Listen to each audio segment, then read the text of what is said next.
Hosanna, gloire au Seigneur. Zambé akumisama, Zambé asanzolama. Journée qui toka pesi ngana yo afin que toya lisusu ko kumisa Zambé pe ko partager maloba na ye. Erekoki bandeko ceux qui ne pas allés connectés au sali signe. Ceux qui sont allés connectés au sali signe. Gloire au Seigneur. Ceux qui ne pas allés connectés au sali signe. Afin que tu banda programme na biso. Ceux qui sont allés connectés au sali signe. Gloire au Seigneur. Merci, merci, merci. Pona bandeko déjà que vous allez en connexion. Zambé akumisama, merci. Zambé pambola yo. Esika ezwami yo. Parce que zali ngonga na biso. Ya ko adorer Nzambe, ngonga na biso, ya ko louer Nzambe. Aza merveilleux. Yango tango nyonso tozali na présence na ye ko zongisa matondi na oyo azali. To bondeli Seigneur Dieu, Papa na lola totondi nkombo na yo lisusu. To exalter Nzambe misala na yo nkolo kati na bomo na biso. Ozali Nzambe okokani na moto te nkolo. Merci pour la journée kitoko. Oto bandaki na yo yawe Nzambe. Eza vraiment privilège nkolo tozwi epa na yo nkolo. Kolamoka yawe Nzambe ezali grâce. Parce que ozali ko renouveler Nzambe miséricorde na yo Nzambe. Na butu wana elali biso nkolo mpe kolamoka biso yawe Nzambe tozali reconnaissant kotonda yo na nyonso. Merci vraiment pour un moment précieux accordé biso nkolo. Tolingi yawe Nzambe lisusu ko umela Nzambe na esika oya yawe Nzambe parce que maloba elobi là 2 ou 3 sont réunis à ton nom ozali 4 na bango. C'est vrai que yawe Nzambe tozali plus de 2 yawe Nzambe. Na bandeko oto zali na bango en direct yawe Nzambe na ngai. Tikate nkombo na yo ekomisama na nyonso, nkombo na yo esanzolama. Yawe tosengi yo accompagne biso na nyonso, cher Saint-Esprit accompagne biso afin que nyonso kosala biso gloire ezonga epai na yo nkolo. Kumbama sanzolama na nyonso tosengi na nkombo na Yesu Kristo. Wazali nkolo mokonzi pe mobikisi na biso. Amen. Amen. Amen. Gloire au Seigneur. Zambé zamalamu bien-aimé. Eza un moment apprécié ndenge na utai koloba ete po nangai na yo tozo susu moma oyo. Tikate Nzambe pambola esiko ezwami yo. Nzambe abakisa ebele parce que ezali ntango kitoko tozwi. Merci. Merci. Pona ko disposer aussi ntango na yo po oyo na kolanda na mama oyo. Bien tozali ko komisa Nzambe na mwalo yembo ko yembela ye parce que azali Nzambe azali ko mériter adoration louange. Yazali Nzambe oyo ngai na yo to yembelaka, ngai na yo to komisaka. Tikate azo lokumu na nyonso. Alléluia. Gloire au Seigneur. Eres tú la única razón de mi adoración, oh Jesús. Eres tú la esperanza que anhela éternel, oh Jesús. Confío en ti, me has ayudado. Tu salvación me ha regalado. Hoy hay gozo en mi corazón, con mi canto te alabaré,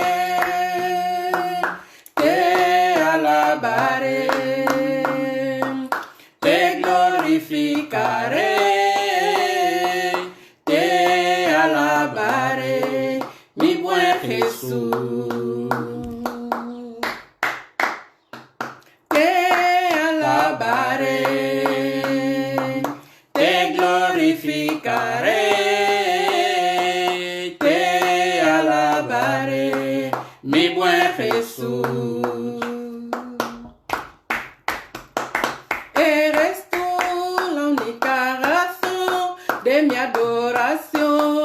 Jesús.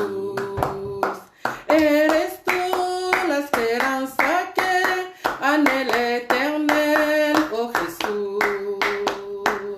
Confío en ti, me has ayudado, tu salvación me ha regalado. Hoy hay gozo en mi corazón, con mi canto te alabaré, te alabaré, te glorificaré,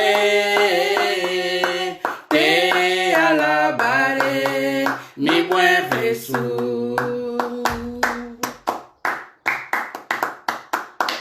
Te alabaré, te glorificaré, te alabaré, mi buen Jesús. Eres tú la única razón de mi adoración, oh Jesús. Eres tú la esperanza que anhela eternel, oh Jesús. Confío en ti, me has ayudado, tu salvación me ha regalado. Hoy hay gozo en mi corazón, con mi canto te alabaré, te alabaré, te glorificaré, te alabaré, mi buen Jesús. Te alabaré, te glorificaré, te alabaré, mi buen Jesús. Alléluia, alléluia, Nzambe azamalamu, Nzambe akumisama. Parce que tozana Nzambe azana bomoi. Esengo na biso ezali ko reconnaître te Nzambe na biso azana bomoi, Nzambe na yo azana bomoi. Amen. Parce que mingi pe bazana ba Nzambe, soi-disant. Nzambe na bango ezali soit bakoko na bango. Nzambe na bango ezali soit na ebite akufa. Mais Nzambe na biso azana bomoi. C'est un Dieu, le créateur, o asali likolo na se pe o nyonso eza na bomoi. Donc azali Nzambe na yo. J'ai toujours dit une chose, et Nzambe azali Nzambe oyo azana bomoi, azana Nzambe oyo tozali vraiment expression na Nzambe oyo azana bomoi, parce que tango yozo kopema, tango nga nazo pema, oyo ezali kolakisa tout simplement il y a un créateur. Et kozwa un exemple, tout simplement il y a kiti oyo na vandeli, ya mesa oyo tozali kosalela na esika oyo, to ya caméra oyo tozali kosalela, parce que il y a eu un créateur oyo ayebaki ko fabriquer eloko. Donc ce qui caméra ezali, ce qui quitte ezali, parce que tozali na menuisier basalaki yango. Eloko moko te bimi dans les néants comme ça, mais nyonso esalemi parce que ezana fabricant to ezali na créateur. Dengana yo Nzambe na biso azana bomoi. Dommage que mingi bazali kozwa confiance na bango, soi-disant na ba Nzambe, mais ba Nzambe ngo bakufa. Mais nalingi ko anime yo na mpoko na yo oyo koloba na yo, Nzambe na yo azana bomoi. Amen, amen, amen, amen. Amen. Nzambe na yo azana bomoi. Amen. Nzambe na yo azana contrôle ya nyonso, Nzambe na yo azana bomoi. Et journée topoko oyo eloko tokobena ko partager ezali vraiment intéressant, parce que eza makambo ezali koleka kat na lingomba na nkolo, makambo ezali koleka na kat na vie ya bana na Nzambe. Yango vraiment message oyo toko partager na mpoko nelo oyo ezali seulement mentalité d'esclave. ezali thème auto ko partager mentalité ya boumbo to ya baumbo. Donc un esclave a une mentalité mosusu et oisali ke oisala ke asala kapona maître na ye, c'est-à-dire aza libre te. Mais biso esengeli to isosola toza susu ba esclave te, mais tozali libre parce que Christ nous a affranchis et Christ nous a appelés à la liberté. Yo ozali libre, oza susu esclave te.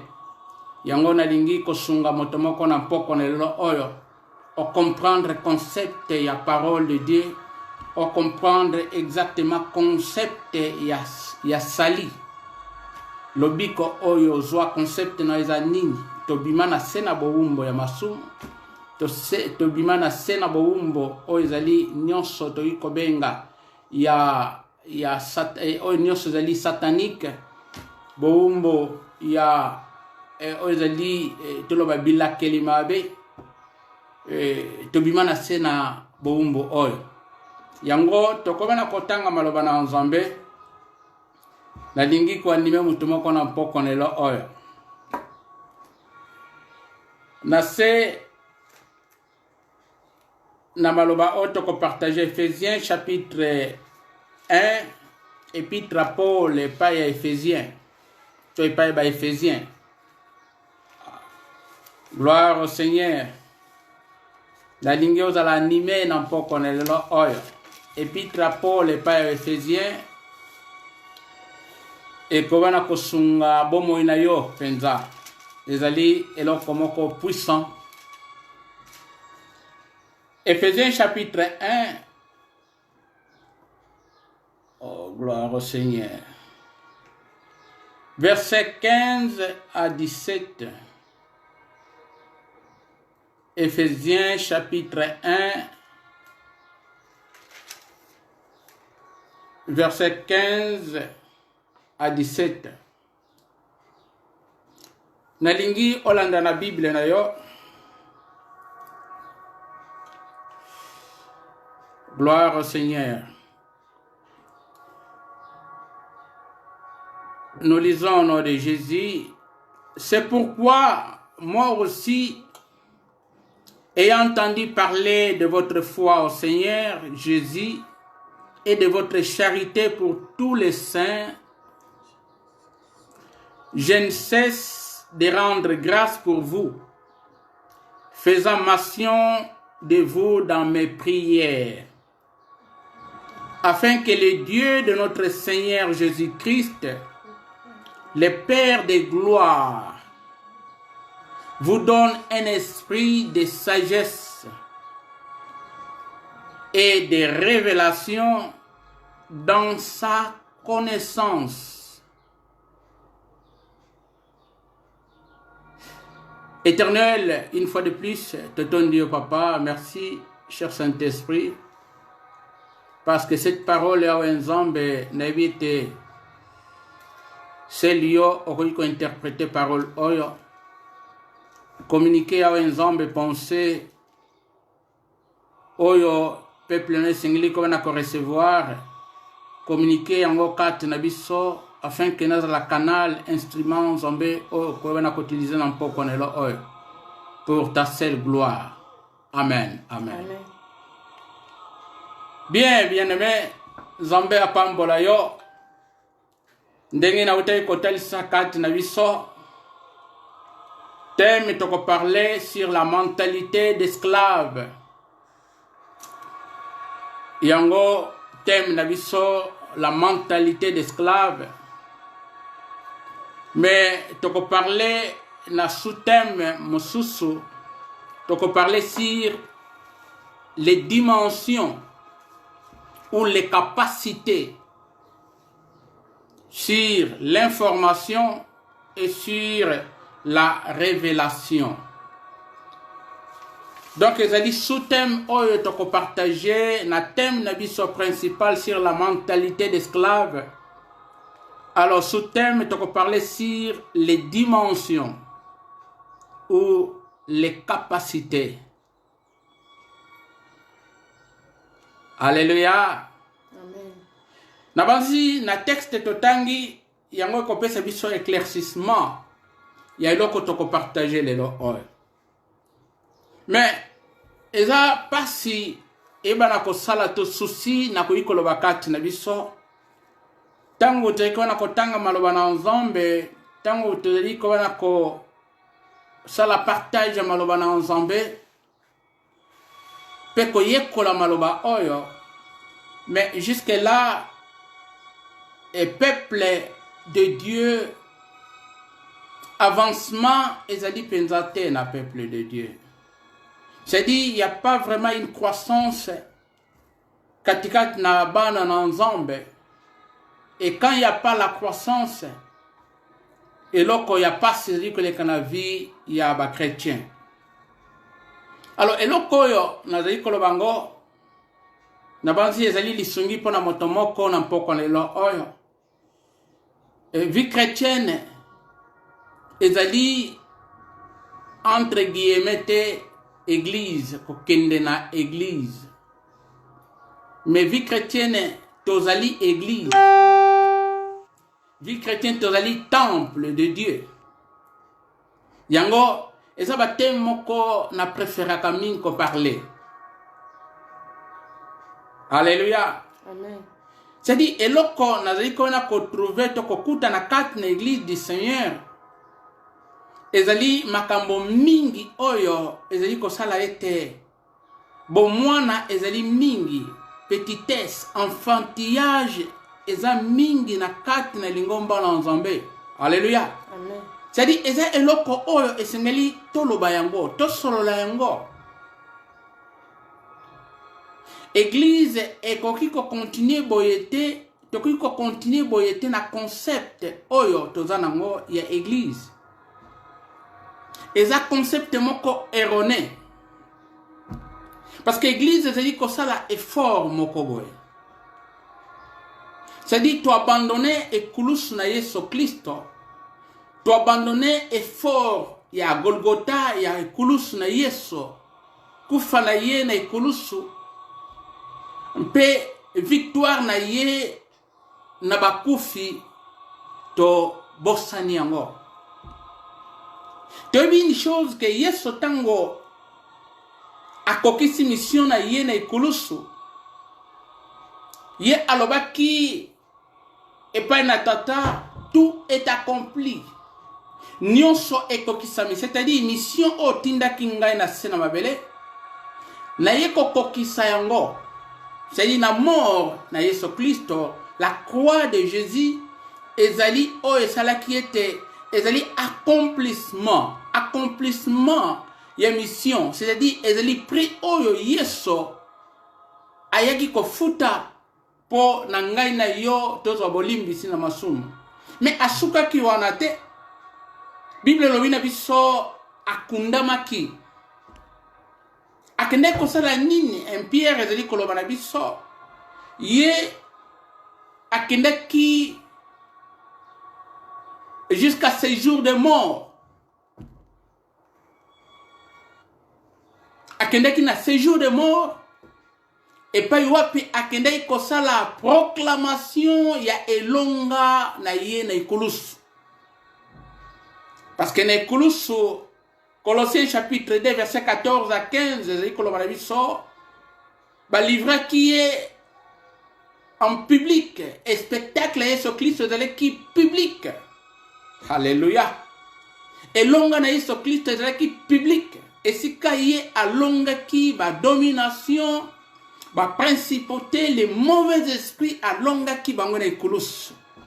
Mais asuka ki wanate, et sengela ki akende tina nkunda na kufa, na séjour de mort. Parce qu'il y avait quelque chose où on a séjour de mort, ba oba kufa ki natan ya Noé, ba oba kufa ki avant la croix. Bazala qui toujours na séjour de mort et c'est là qui est akende kuna po akende ko kango la bango. Alléluia. Parce que Satana azaki na clé ya mort, ye azaki na clé ya nkunda. Alléluia. Et c'est là qui Yesu akufa et puis wapi adwa ki fongola na maboko ya Satana. fongola eliwa. Séjour des morts. Yangona Christ aloba qui était les portes de séjour des morts. Et qu'il faut prévaloir contre l'église du Seigneur. Alléluia. Est-ce que vous comprenez le mystère oyo? Est-ce que l'église te comprend à Kayango? Que le séjour des morts est que longa lingomba te. Lingomba ezali yo. Lingomba ezali ngai. C'est ça, ezali grandeur. Oyo nalingi ko partager katikat na biso. Tokoki ko vanda te, ko vivre te comme esclave, bien aimé. Bassesse. Donc bon mwana ezali mingi na kat na lingomba. Et c'est ça un problème sérieux parce que l'apôtre Paul et moi j'ai koloba na 1 Corinthiens je crois chapitre 13 lisusu. Et loko oyo apôtre Paul azali koloba kuna que lorsque j'étais enfant, 1 Corinthiens chapitre 13, lorsque j'étais enfant, je parlais comme un enfant. Je pensais comme un enfant. Je raisonnais comme un enfant. Et maintenant, je suis devenu adulte. Je fais aboli. Oh, nyos laki ya enfance. C'est-à-dire, nyos wana na longo liango tana zaki na bomwana parce que lelo oyo na koli.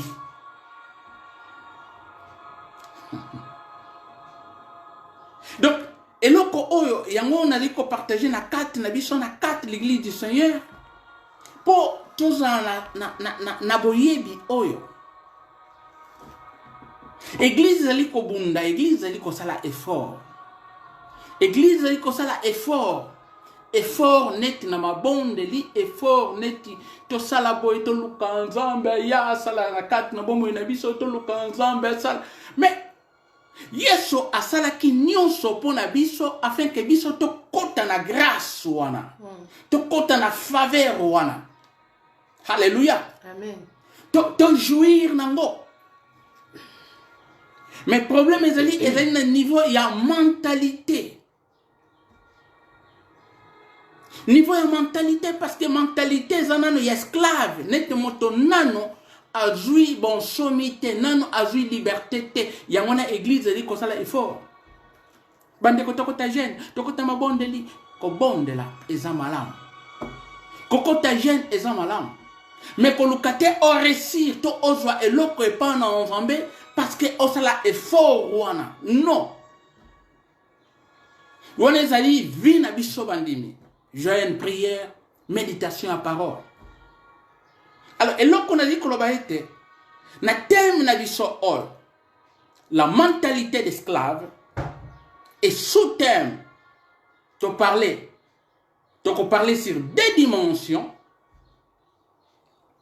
yangonde ko bana ko sunga biso. Tu tangi na texte Ephésiens chapitre 1, na bande ko ba koti bien après.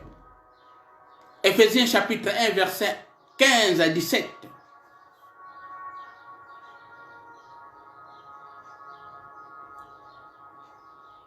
Oyo, apôtre Paul nde mutaza komarana na église. Alléluia. Apôtre Paul azali ko komana église ya Éphèse, bien-aimé. Et apôtre Paul, alors c'est pourquoi moi aussi, ayant entendu parler de votre foi au Seigneur Jésus et de votre cherté pour tous les saints, apôtre Paul a yoki bolamu ya église oyo kondima na bango na oyo charité, c'est-à-dire la bienfaisance o bazali ko sala epa na ba santo kosunga o bazali kosunga na yoki yango apôtre Paul azo komela bango. Yangona verset 16. Je ne cesse de rendre grâce pour vous, faisant mention de vous dans mes prières. C'est-à-dire, apôtre Paul, tant que vous bonde là, abandé ko bossonate ko cha église Éphèse na mabonde li. Alléluia. Amen. Ndenge tokanisa kape ko cha bande ko mosusu ba serviteur de Dieu partout, ba o bazali na ko passer persécution, tribulation. na bamboko oyo bazali kopase chrétienté balingi koyoka évangile te toyi kobonde na tina mabota na biso et apôtre Paul azoloba na église Éphèse na makambo oyo bino bosalaka bolamu yango nazali kotia bino na mabondeli ntango nyonso nazali na mabondeli na verset 17 yoka clé ezali na verset 17 Alléluia. Na verset 17 afin que le Dieu de notre Seigneur Jésus-Christ, Alléluia, le Père de gloire, vous donne un esprit de sagesse et de révélation dans sa connaissance. Wow. Le Père, le Dieu, le Père de notre Seigneur Jésus-Christ, le Père de gloire, vous donne un esprit de sagesse et de révélation dans sa connaissance. Nalingi, te saisir verset au malam. C'est-à-dire, na kati na libonde lene azali ko senga aussi et pas une ensemble. Et te apesa bande kwa Éphèse, esprit de sagesse et de révélation dans sa connaissance. Wow. Et c'est le comment qui toque. Il y a longtemps dans un intitulé mentalité d'esclave. Pour te comprendre texte oyo, te comprendre message oyo malam et que sunga bomo ina yo bien aimé. Tika kosala kosambla ya ndenge ya ko faire souffrir nzoto. C'est-à-dire netoli kozwa eloko moko epa na nkolo. Il faut te faire souffrir banzoto na biso sans pourtant tozala na définition ndenge na lobaki mokolo mosusu. Définition ya nzambe tata na yo aza nani. Bien aimé. Tata na yo. Po ozwa eloko epa na tata na yo, il faut ominyokola. Non. Nzambe aza jar ya bongo. Prière ezali ko soutenir ngai. Prière ezali ko aider yo. Pour te continuer ko kola dans la foi. To y campiko. To la affermi dans la foi. Ezali ba exercice spirituel. Oy sengeli to sala kantango nyoso ndenge bali ko lobana biso na lik. Priez sans cesse. Priez sans cesse. Ezali obligation, ezali devoir, mais ezali te poto joie et loko et pas dans Nzambe. Parce qu'il y a une chose que nature et yoka mongongo na Nzambe. Na lina pesa eloko moko secret moko motuya. Nature et yoke la Nzambe. Alléluia. Amen. Nature et yoke la Nzambe. Banzete ezana période nango et botaka mbuma la prière te. Ezali ko botambuma na période na ye sans prière. Ye ayokela Nzambe. Nature ezali ko fonctionner sans pourtant et c'est la mabondeli parce que Dieu a dit. Nzambe alobaki.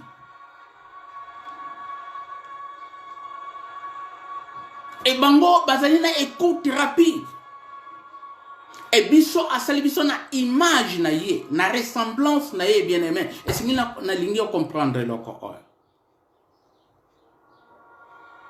Mais apôtre Paul yango azali ko koma na église Éphèse na sena 4 na mabondeli na ye akanisaka bango mais eloko mutu ya ke Nzambe tata. Tata na Yesu Kristo, Dieu de gloire, apesa bino cet esprit. Esprit yanini walobi na biso awa, esprit de sagesse, de révélation dans sa connaissance. Connaissance ezali très important bien aimé. Ezali eloko moko yango ezali ko kangola moto. Moto ezali ko bena ko bimambala moko na mentalité o ekanga biso na église. To kote na ba formule moko ya mabondeli. Formule moko ya ko luka Nzambe, tango mususu za kolala. Et comme kaka textuellement na moment ya Eli azali koloba na 850 prophètes de Baal. Bobonde la tango mususu Nzambe na bino za kolala. yango ezali koleka na église na bana na nzambe. Bobondela bandeko, bobondela, bobeta maboko, bosala botita. Non. Nzambe a fonctionné ka bongo te bien-aimé. Si comme mentalité wana yango e kolata peuple na biso et même biso comme esclave bien-aimé. Yango to ikona kotala katikati na mangomba lelo oyo to ikona kotala peuple oyo tala eloko oyo ezali impasse. Il y a un jour, je crois 20 ans passés, il y a pasteur moko il y a Mostoles, c'est-à-dire il y a banlieue tozali awa pasteur il y a Mundele abengai abisingai foma nazala problème moko wa sérieux ngana tuni problème ni nozana ngokuna abi et sœur moko nazana ye awa kaka yonde muto yiko sungai parce que makamba zoloba ngai nazo comprendre yete wow a passé ngai sœur ango alors sœur abandi koloba abi pasteur nga problème na ngai eza sérieux yango nazo expliquer pasteur awa mais pasteur azo comprendre ngai te nga lobi problème ezali nini alobi ete non ngai nazana problème parce que molimo na ngai batiango na se ya mai na se libanga mais libanga ngo na se ya mai. Alors pasteur Mundele avandi abi me mutoyo makamazo yebisa ngai donc na niveau ezolekela ye babengi ye chrétienne c'est rwana sikotango zo kopesa makambo ya vie spirituelle pour kolobete molimo na ngai siko Mundele zo comprendre molimo yango ebikisama molimo yango Yesu Kristo asomba na ikulusu siko molimo ngo ezana se libanga yango na bi foma lokola za africaine tango so yonde muto yiko comprendre bien aimé eloko oyo soki to ko continuer évangile a boye to kozala les plus malheureux bien aimé. C'est-à-dire, tu as un problème moko na kat na pensée na biso, tu as une raison moko oyo et fonctionne à lisusu te, to komani tu batoma bon ma tango te kona ko sambela, tu as ko luka nzambe parce que raison eza lisusu te bien aimé. Raison eza lisusu te. C'est comment yo oyamba Yesu Kristo comme Seigneur et Sauveur. Siko molimo na yo batiango na seye libanga. Ezana sena mai kuna na libanga. Incompréhension totale. Et ezali ko coïncider na parole de Dieu. C'est-à-dire, toujours une zambe na ndenge ya tradition. Ah, le rôle de ça va congolais. Et Yesu, to commissaire congolais. Bien aimé, vous voyez que Yesu, to commissaire congolais. A comment angolais. Yesu a comment africain. Mais notre Dieu, Yesu obiso to yambaki Yesu non yango bazeli ko finga biso mingi. Obi batoyo bazana ba église, soit église de noirs. Bato mosusu bazeli ko critiquer église de Dieu pour na kolobete bango bazana église de noirs, même kutuma comme église de noirs ngoto yango na contredisa bango mingi tango na solana bango. Ba mosusu ono église na biso to boaki sa Yesu. Mais bobo ça y est, on a besoin de ça dans l'Ancien Testament. Mais comment bino bako comme dans l'Ancien Testament, bobengi église. Obi bobenga wana église des noirs. Ce que église, cela veut dire corps de Christ. Si ko yango na lo bakaite oh, donc batono baza corps de Christ des noirs alors. Parce que batu bazo yamba, batu balingi susu Yesu te, to batu ba kritika Yesu babengi église. Mais église ezali Yesu Kristo. Yende mutalobaki je bâtirai mon église ecclesia. Alléluia. Amen. C'est-à-dire tout longo la mentalité oyo bato bazali ko finga biso nzambe na bino ba église na bino za église moko ya Rome uta poto kuna ezage église na mindele biso to na nzambe na biso awa. Non. yango nde ezali kokota confusion nde nazali koloba ete na biso oyo tozali komona kosambela biso oyo tozali komona kolanda yesu kristo confusion ezali totale parce que mentalité ya esclave esengeli tocomprendre eloko oyo tokobima te na se na bowumbu wana na mabondeli nalobaki l'autre fois zwa vie ya bandeko oyo nyonso landa na bamilie oyo soi-disant babondelaka mingi baeglise wana basalaka badelivrance mingi luka basere wana luka bafrere wana luka bamembre ya eglise wana otala marche conduite na bango okomona ete baza bapakano moko ya kosakana te do bato moko balandaka ni badelivrance balandaka badelivrance mais vi na bango eza ya bapakano moko okondima te. Donc, ce qui veut dire, c'est une mentalité moko ya esclave et la katikat na bango. Moye ba opérer na ba dimension oyo yeso abengeli biso ezalite ba capacité oyo yeso abengeli biso moye ko opérer nango ezalite. C'est-à-dire, na kati na dimension na ezana deux choses na lina partager wana. Na kati na dimension wana to na capacité ezali na partie oyo bengi ya information. Peut partir nous soit bengi révélation. Alors, batou to bandini ba chrétien africain to peraka mingi na dimension ya information. Dimension ya information et si ka to operaka mingi, c'est-à-dire toyoka mingi. Toyoka ba témoignage mingi, ba kote la biso na église, ba ndoki. Azalaki ndoki. Aye ko pesa bino témoignage. Oh moni nzela on ebukana na quartier na biso nde to bukaki on a butu. Ozona mutukuna bato bakufaki kuna na camion na biso nde to donc ba témoignage on a bat na église. Wa ba zobeta maboko. Alléluia, gloire à Dieu. Et qui vous dit, nani mutayebi sibiso, que batouana bazaye kopesa ba témoignage ba bongo limitema. Parce que bango baza batumoko ba yekola lokuta.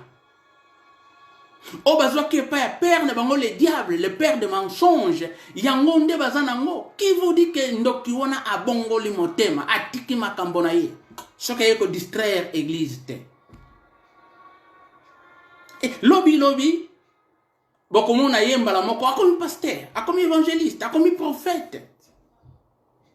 Pe azali kozwa maboko. Azali kotia likolo ya bandimi. O ancien sorcier, akomi prophète ni tout ça. Yango eko détruire mentalité wana esclave oyo bana na nzambe esili ko vanda na kati na biso yango ezali ko na kosala progression ezalite développement ezalite croissance ezalite ba machombe on a lobaki l'autre fois peuple moko facile à égarer bindimandi ma peuple moko mais la mentalité africaine otoye katne Yesu Christ yesu moko ya congolais yesu moko ya angolais yesu moko africain yangona na uti ko yebisa biso que pasteur amundele a eu problème parce que abi mais comment faire oyo o ayamba Yesu Christ ay ko betla na lisolo o pasteur molimo na ngai ba tiango na sa mai. Donc, c'est un ding wana soka yena ba église africaine bala moko ba ko lobete c'est bala moko délivrance mais yebanan muto est-ce que yamba Yesu comme Seigneur et Sauveur. Po ya ko beta masolo nding wana mais na kat na église africaine ya ngonde ko kota bala moko na délivrance. Bien sûr, délivrance ça fonctionne, ça existe. Mais muto o ba lobite ayamba Yesu Christ comme Seigneur et Sauveur aya ko beta ka masolo nding. Et ma solo wana yango ezali na kati ya peuple na biso na kati na culture na biso tellement tokola likamonios na famille ce que lekika kuna tokolukangana tango mususu ndoki yeyo yango nde ma solo na biso tokola bongo etikala na mentalité na biso bien que toye na Yesu Kristo mais mentalité wana ya culture wana eza toujours na kati na biso tosoperaka sikoyo na bainformation otoyokaka otoyoka. Alléluia. Amen. Est-ce que vous comprenez ngai? Siko dimension tosoperaka yango ezali ya information otozoa zoa toyoka ebele ba témoignage ebele na ba église africaine makambeleka kuna ebele melanda vie ya bato oyo bazali kona kokende na ba église africaine okotala conduite moko ya mabe. Yokanisi bamboka na biso soki eza ndenge ezali eza problème nini? Eza problème mental, mentalité. Comment expliquer bamboka oyo tondisami na ba église ebele mais batongo mitune te salaka te, batongo bavivaka toujours na lokuta. Donc peuple moko impossible toye na poto awa peuple moko badeba ba incompréhension nana mona incompréhension na peuple neti oya bisote. Et soko lingi okufanoki banda ko kamba église ya biso ya peuple na biso. Donc ezana ba incompréhension moko ezalaka na ba église na biso bato moko bayoka maloba na nzambe ba melango ndenge ba mela milangi ba chrétien ba musicien mokili wa mwasi wana to bato wana ba mela milangi. Donc ba église na biso tellement ba mela ba verset ba mela information et église oyo ezana problème église africaine. Moi je vous dis sincèrement na soni pe na mawana likolo bango kati na biso église moko o emela ba verset emela eyebi mingi mais ali coopérer na dimension moko ya information.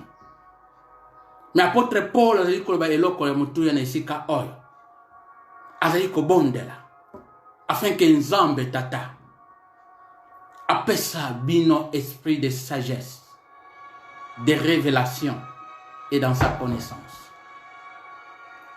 Vous savez, il y a une chose, que ça l'ensemble, na information, c'est différent na que ça l'ensemble, na révélation.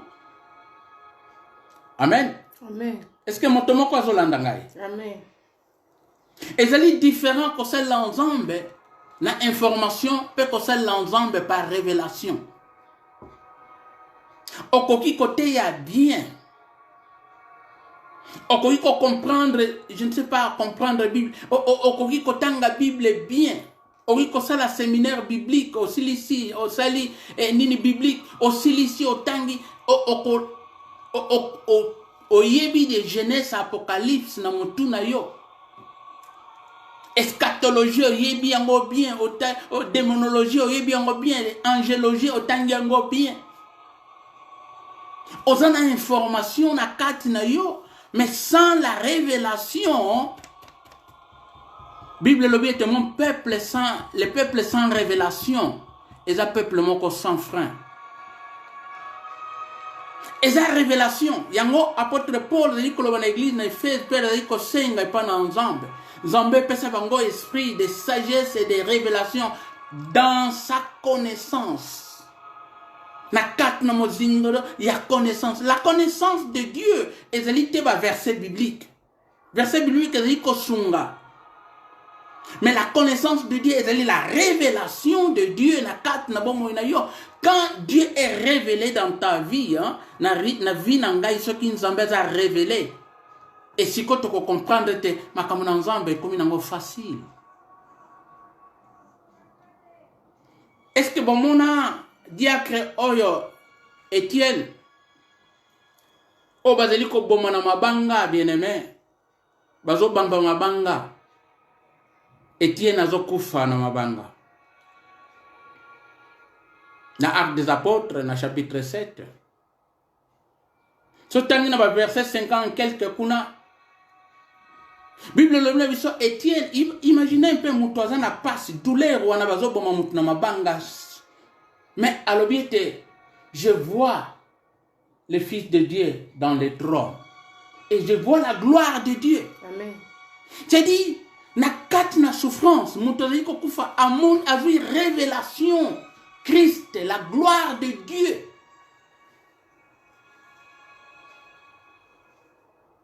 Et la dimension oyo soki nanto koti na dimension ya révélation te, et la difficile pour te comprendre bon nzambe bien aimé, to kolekisa tango ya ko ganga. Ce que l'église n'a pas révélation te. Boko salamo salamoko kuna. C'est tout comme vous salamoko spirituel. Mais vous sentez que la chair est dominée par ya bato. Et batongoni te bazali ko zoa et l'autre côté bazali ko luka. Pourquoi? Parce que nanu bazui révélation te na makambo na ensemble. Mentalité côté ko ezali mentalité esclave. Na Galate bazo parler biso et l'autre moko ya mutuya. Galate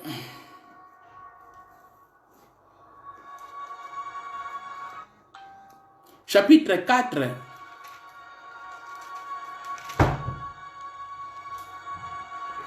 Galate chapitre 4 na lingo tangango elongo na ngai. Oh,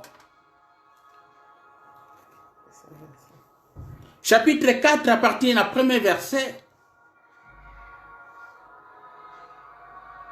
Or, aussi longtemps que l'héritier est enfant, je dis qu'il ne diffère en rien d'un esclave, quoiqu'il soit le maître de tout. Mais il est sous des tuteurs et des administrateurs, jusqu'au temps marqué par le Père. Tsukina Noana. Aussi longtemps héritier. Héritier, c'est-à-dire, moto oyo, et sengeli batika la héritage. Tango ye azanan enfant, moana, balobi te différence ezate ye na esclave na boumbo. Différence ezate. L'héritier est la richesse na ye. Et nous sommes co-héritiers avec Jésus. Nebiloko ya tata oyo apesaki biso. Mais balobi était héritier tant qu'il y a un mineur, enfant, azan ndenge moko na esclave, bien qu'il y ait un maître, bien qu'il y ait un colon na biloko. Na verset 2, mais il est sous des tuteurs et des administrateurs. Alléluia. Il y a cause na se ba tuteur, ba administrateur, ba tumosusu ba ko gérer les biloko. Pourquoi? Parce que azana no mwana moke. Mentalité azana no esclave. Jusqu'au temps marqué par le Père. Nde ba ko pesa ye héritage na ye. Église de Dieu lelo oyo. Quand texte est kobimana enfantillage. Quand texte est kokosa église de Dieu dit lelo oyo. Ezana enfant bo mwana ezana nano maturité et joamité. Ndenge nino kozwa héritage na yo. Yango na zikolo batango nyonso. Mingi tokei parce que l'évangile est l'évangile africain. Mingi responsabilité tolingi kozwa responsabilité na bisote. Notre problème tokitission e pa ya nani, tokitission e pa ya nani e pai ya bato mususu. C'est si facile ya kokosa la mutu makambo. Makambo e bandi depuis jardin d'Éden. Batuni mobile. Abi non, c'est la femme que tu m'as donné, Ève. Batuni Ève, non, eza nyoka. Donc mutu andi maka responsabilité na yete, c'est ça qui est maintenant dans l'église du Seigneur. Problème na yezanini, problème na yezali que non, ce sont nos pères baliaki ba raisin vert, bambumao baliaki, bangonde baluki problème na biso ya famille. Bien aimé. Et kulusu et ça la nini. Pourquoi tu dis qu'on a que jouir de bien na biso? Problème on est allé na kat na lingomba on a outi kolobete l'église africaine. Yangola so komi na milliers mindene tozobete masolo mosusu bango soki ba yekoli maloba na ensemble basala na compréhension moko rapide. Pourquoi? Parce que culture na bango pezo aider bango. Biso culture na biso ezali ko aider biso à rien. Négativité sur négativité. Problème nyonso ezana na kati na mitu na biso. Opération na biso na kati na lingomba ezali par information tozwaki. Tozalaka toujours na kobanga banga na kati na biso. Ndenge na lali boye. Tango muso bakoya ko finanga na mbe na ni tout ça. Ah, tata lek le kona tindela ki mbongo te. Ah, donc tozana ba négativité to s'opéraka opération na biso ya kibondimi na biso ezali na niveau ba information to yoka o to zoa. Yango nde to ko vivre nango. Nakoka moite. Nakoka moite soki yozo ka bandoto mabe. Nakoka mo yango te. Parce que religion ou évangile la biso est lié à la culture. Et c'est l'évangile où il y a les bonnes nouvelles et il y a comme ça biso. Tout comme ba affranchi, tout comme ba tout les livres, mentalité ou esclave et l'ongwana kati na biso bien aimé. Alléluia. Na lingi na mpoko ne lo comprendre message oyo. Na lingi motomoko asunga manampoko na lelo oyo. Na lingi ete mentalité esclave oyo obima na kati ya mentalité oyo. Tobima na kati ya mentalité oyo bien aimé. Alléluia. Est-ce que vous comprenez? Opération to ozali ko opérer na capacité ni na dimension ni na information ou na niveau ya révélation. L'église de Sengeli est opérée na révélation parce que révélation yangonde est comme un biso na niveau moko élevé. Yama kabona ensemble bien aimé. Toko bimana ozali religion. Bato obali ko fina bina église eza religion mindele eza religion soki banani ba romain non. Biso tozana kat na religion te biso tozana kat na relation na Yesu Kristo. Alléluia. Amen. Et muto komi na communion, na communication, na relation na Yesu Kristo. Azali moto oyo akomi azui révélation ya makambo na ensemble. Bien aimé, eza soni. Soki toyi ko souffrir na kat na ba vie na biso. Pe bato azali ko multiplier mabondeli. C'est comme si bako atteindre oyo objectif na bango. Mais eloko ya motuya. Tel chapitre 1. 1 Corinthiens chapitre 4. Alléluia. 1 Corinthiens chapitre 4.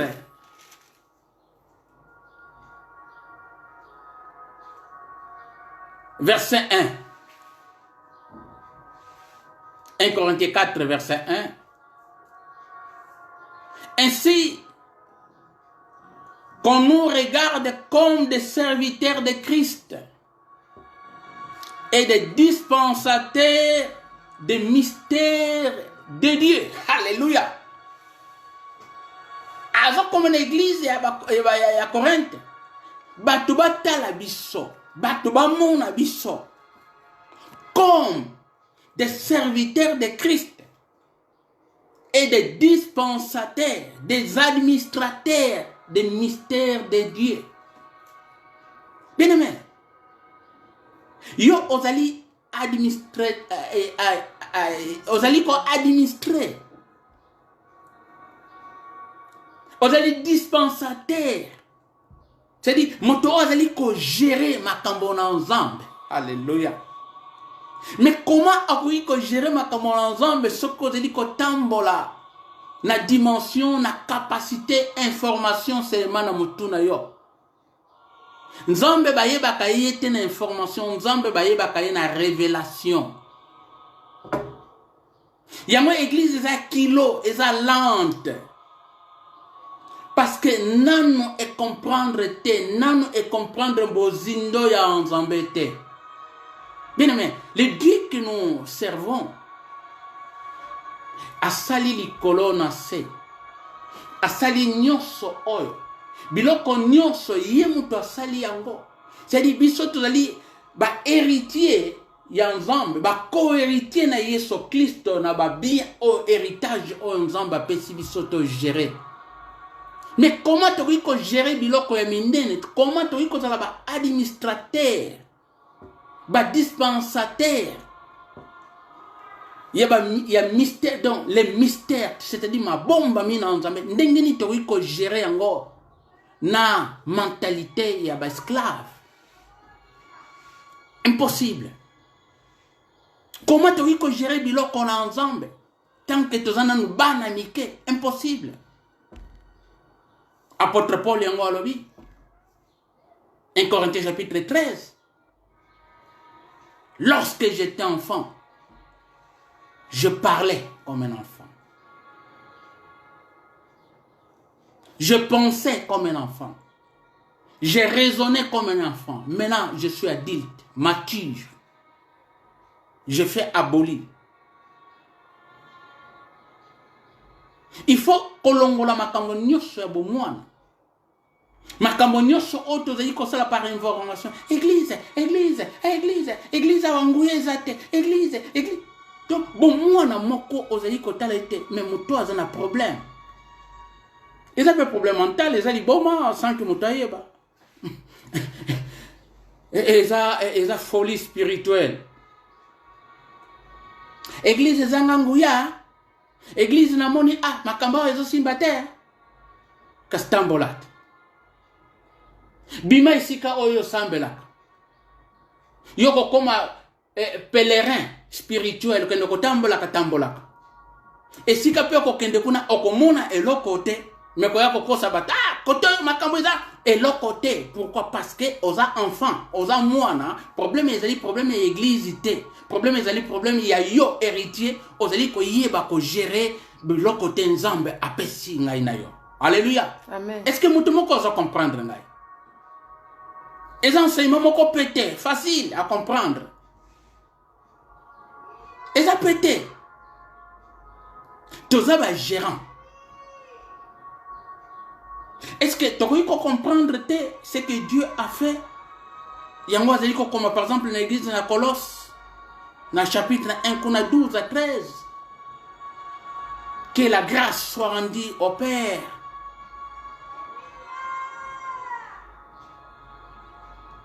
Qui nous a délivrés dans le monde des ténèbres, a transféré le sol dans le royaume et la lumière.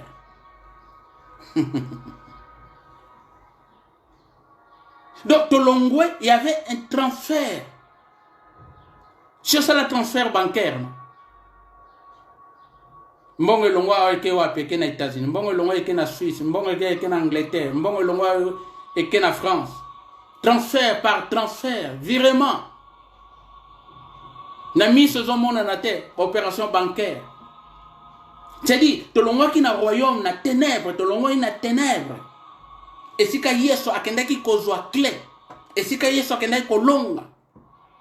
Ténèbres ngo balobi ete esika biso tolongwa ki ekoki kolonga lingomba te lingomba ezali ngai na yo. Tobima. Basala biso transfert kolongwa kuna ou transfert na royaume. Amen. Ya fils de Dieu. Alléluia. Est-ce que vous comprenez eloko? Ezali pamboli na ntina bomo ya moto moko ezali koyoka. Mentalité d'esclave. C'est une kolongwa na kat na mentalité oyo boumbo. Ben église li comme mabatu ba esclave. Combien de fois va qu'on enseigner yo? Combien de fois va qu'on loba na biso? Que c'est une révélation makambo oyo makambo te ya courage. Pasteur Kula loba ki en dimanche. Eza nzunzu te. non. C'est la révélation. Oza nzunzu. Mais nzunzu kat na Kristo. C'est la révélation. Nzunzu kat na Kristo. C'est un mouton avancé par la révélation de Dieu. Yango va bengeli biso. Yango apôtre Paul zali ko senga na église Éphèse. Que le Dieu, le Père de notre Seigneur Jésus-Christ, qu'il vous donne un esprit de sagesse, de révélation dans sa connaissance. Alléluia. Amen. Bien-aimé, Zambé apambola yo na sepeli penza. Parce que bomwana kolongwa na kati na biso. Ti sikote liko bundana. C'est vrai que bamusu ba koyiko za choqué. Na makambo to lobaki te makambo onsi elekaki.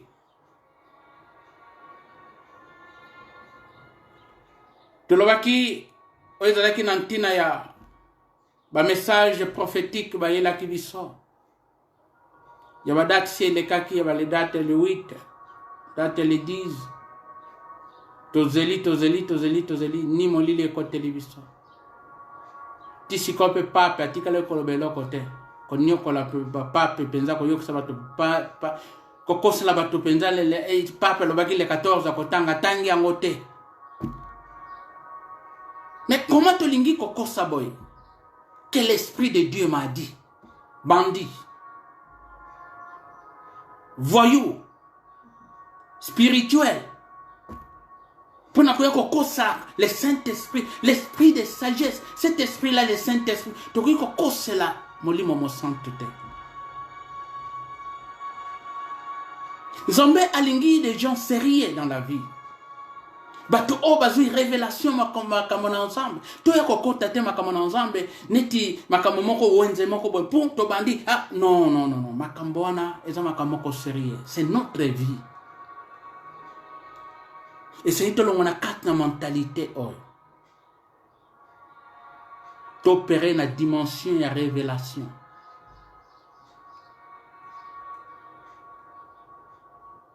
Zambé alingi yo, Zambé alingi biso. Mais alingi to croître, to kola.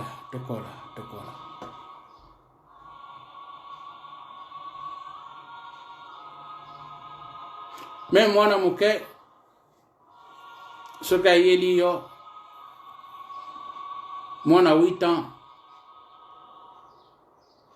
ya mobali ayako yebisa yo ke papa, ngana lingina koma na mandefu.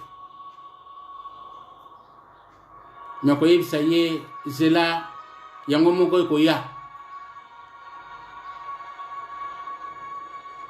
Mwana mwasi, ya muke, azo sepela, po yepela ta soutien-gorge.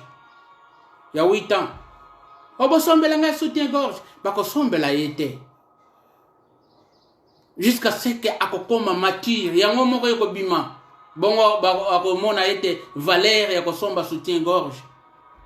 Tango koma na 20 ans, mande photo 18 ans. Les lots to bana bandi ko bango avant. Yango moko yoko banda ko bima mande fuana. Ne biso to koma ko bonde la tango susu po biloko na isala na kati na église. Mais tango nano ekokite. Pourquoi? Parce que tu as un banamike, tu as un esclave. Zambe na lingi oyo. La lingi oyo. Nano te. Parce que révélation nano. Ezoamete. Tikaten zambe apambola yo. Nampoko disposé. Pona koyoka moment oyo favorable. Pona koyoka maloba na ensemble. Je sais que édifier bomo inayo. Édifier bon mo inangai maloba na ensemble parce que maloba na ensemble nena robaka ite raka elingi pona koyoka ngo tikate nzambe atondisa maloba na ye na kat na bomo na biso afin que to persévérer makamongo eza makamomoko eza pété eza makasité il faut tokende par la révélation tikate nzambe pambola yo tokangi miso na biso bondela esika ezali yo tobondela elongo que cet esprit de sagesse, cet esprit de révélation dans la connaissance et ton samanakat nabis. Tobondeli. Seigneur Dieu et Père de gloire, merci. Zambé pour namaloba oyo.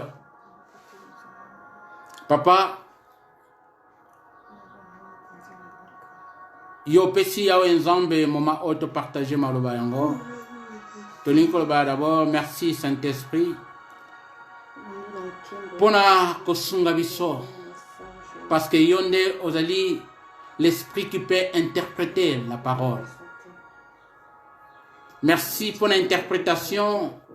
Merci ndenge o transmettre ngo. Nabande konyo so bazui ngolu ya kolanda biso. Père, yo ozali kobenga biso. Nous sommes des héritiers. Tozali na kat na ndako na yo. Richesse nyonso oyo nkolo obongisi ezali ya biso nkolo. Et seulement yawe nzambe tokoki kozongo tango yawe nzambe tokomi ba adulte, tokomi na maturité. Afin que yawe nzambe o légué, afin que yawe nzambe opesa nzambe biloko auto gérer yango nzambe. Parce que en ce moment mingi yawe nzambe manque de maturité yawe nzambe. Gérance tokobebisa yawe nzambe onyo son nzambe zali héritage. Papa, merci. Nazali kobondela na nkombo na Yesu Kristo. Oyo na kopesa cet esprit de sagesse et de révélation dans toute la connaissance. Père, les kanoko se manifester nandeko moko na moko oyo ayoki nzambe message oyo. Yawe pesa discernement kat na moko na biso yawe nzambe. Afin que tu comprennes de la parole, Seigneur Dieu. Oyo tolikona koyoka, ezali parole oyo ezali vie. Alléluia. Ezali parole oyo nzambe ezali kona ko édifier. Ezali parole oyo ezali kona ko motiver. Ezali parole oyo ezali kona ko enseigner. Ezali parole ezali kona ko exhorter. Ezali parole oyo nzambe ezali ko tombola biso ya nzambe na connaissance na yo Père de gloire. Da sengi ya nzambe na nkombo na Yesu Kristo. Et tu vas kotondi sande komoko ya nzambe sasa ipi dans la sagesse otondi sa nzambe de ta connaissance ya nzambe. Alléluia. Tondi sa ya nzambe afin que mokonzi nzambe tous la bana o ya nzambe oyo nkolo ko pesa responsabilité ya nzambe. Parce que ya nzambe nous sommes des administrateurs ya nzambe, pas dispensateurs ya nzambe, afin que ya nzambe tu vas ko gérer nzambe des choses, des grandes choses ya nzambe. Oyo nkolo bongisi na tina na biso. Zwa nkembo yawe nzambe, zwa lokumu yawe nzambe, yawe na tiki reste na ntango ona maboko na yo, mpokwa ona maboko na yawe nzambe, tikate opambo la ndako moko na moko yawe nzambe, oyo zingolu ya kolanda yawe nzambe, peba oyo nzambe bakoba na kolanda nzambe, enseignement oyo bakolanda message oyo yawe nzambe, afin que yawe nzambe emma édification na kat na bomo na biso. Père de gloire, na bondeli aussi yawe nzambe. Na ba o bazali de près ou de loin yawe nzambe. Ba o bazali que n'en passe na maladie yawe nzambe. Mon Dieu, mon roi, merci parce que yawe nzambe. Yango yebaki ko investir biso yawe nzambe de prier pour les malades yawe nzambe. Alléluia. Aye mokonzi nzambe. Yo pesi biso nzambe investir biso yawe nzambe. To prier yawe nzambe afin de chasser les mauvais esprits, les démons yawe nzambe. Bazala musika na biso yawe nzambe. Tikate yawe nzambe ete loboko na nzambe ko bana ko simba ko guérir yawe nzambe les malades bisika nyo se zomba nzambe au nom de Jésus-Christ yawe nzambe oya zingolo ya koyoka ozali na maladie yawe nzambe azolobi kona nkombo na Yesu Kristo visiter yawe nzambe les pro de loin ba oyo nzambe bazali ko bougete bisika zenya wana bandako na bopita yawe nzambe bazwa guérison au nom de Jésus-Christ de Nazareth ozali nzambe merci mokonzi nzambe na nyonso tikate ngolu na yo nzambe. Alléluia, faveur na yo nzambe bana ko accompagner biso lisusu na reste ntango na nkombo na Yesu Kristo azali nkolo mokonzi pe mobikisi na biso amen amen amen tikate nzambe apambola biso gloire au Seigneur alléluia merci Seigneur.